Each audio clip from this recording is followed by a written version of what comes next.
What's up guys, in today's video we talk about terminologies in film photography which can be quite confusing to beginners. At least I was very confused when I started out.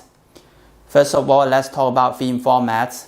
There are two main film formats available right now. The most common one is the 35mm film, meaning that the film is 35mm wide. Each image is 24 by 36mm. Many years ago, 35mm film was put into reusable canisters, but in 1934, Kodak invented the 135 disposable canisters. One literally means single use. Since then, 35mm film is also known as 135. Another major film format is 120, also known as the medium format, which is more expensive and is for advanced users. So for 90% of the beginners, I think you should look for 35mm film, which is something look like this. There are several types of 35mm film available. First of all, you need to consider whether you want to shoot black and white or color, and then you can decide whether you want to shoot negative film or positive film. A positive film, aka reversal, is a normal image, while a negative film is a total inversion in which light areas appear dark and vice versa. Reversal film normally has higher image quality but is more expensive and is more difficult to buy. So for most beginners, you should choose 35mm negative film. After knowing that you want to shoot 35mm negative film, you need to decide what kind of camera you use. You can choose a SLR camera, which is single lens reflex camera. It has a mirror over here that allows you to see through the lens. What you see from the viewfinder is basically what you can get from the lens. Another option is the Rangefinder camera. When you compose an image, you basically see through this window, which is slightly different from what you capture from the lens. The third option is point and shoot camera, which is very compact and easy to use.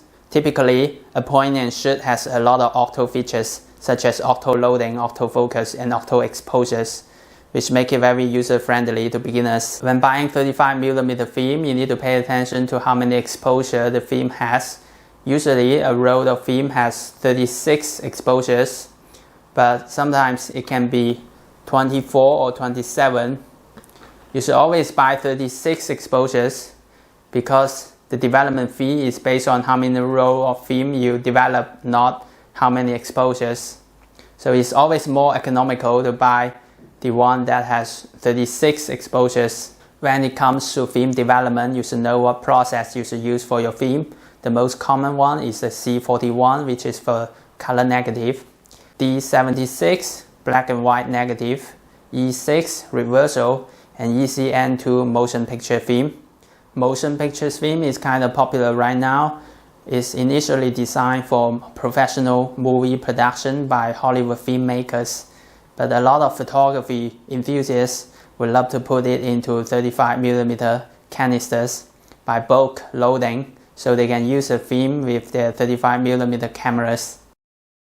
The major difference between motion picture film and ordinary film is that the motion picture film got a remjet layer which serves several purposes. This remjet layer is the reason why motion picture film requires a ECN2 process instead of the C41. So please make sure your labs can do ECN2 process before buying motion picture film. When you look at your film, you can almost always see this black and white thing over here on the canisters. This is DX code, which was invented by Kodak in the late 80s. This DX code allows your camera to recognize the information of the film, such as ISO and number of exposures.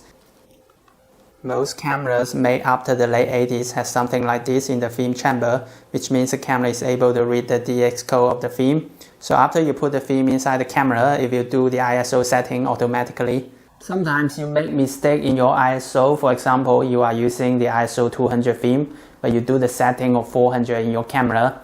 Your images will be underexposed, but you can fix this problem in film development by increasing the time the film being processed in the chemicals. We call this method push. which is commonly used in black and white film photography. By doing this, you will somehow save your images, but you will compromise the photo quality and the contrast is gonna be super high. It's like you are trying to fix an underexposed image in Photoshop.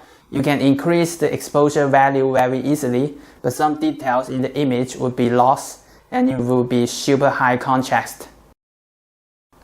On the other hand, if you shoot your film in the ISO setting lower than the actual ISO, your images will be overexposed. What you have to do is to decrease the film development time. We call this method pool, which will compensate overexposure and reduce contrast of your images. That's all for today's video. I hope you find it useful. If you know any other important film photography terminologies I haven't covered in this video, please let me know in the comment section. I'll see you next time.